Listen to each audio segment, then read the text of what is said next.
Assalamualaikum warahmatullahi wabarakatuh.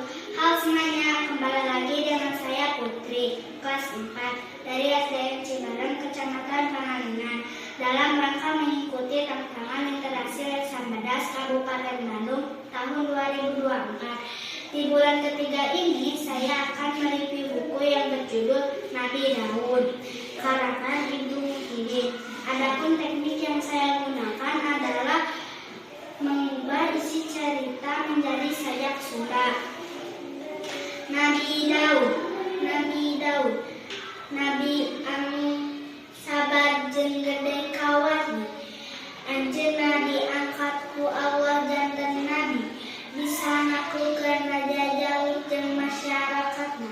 Jadi kabanggaan Raja Jalut jeung masyarakatnya. Demikian hasil review dari saya. Mohon maaf apabila ada kekurangan dan terima kasih atas perhatiannya. Salam interaksi. Wassalamualaikum.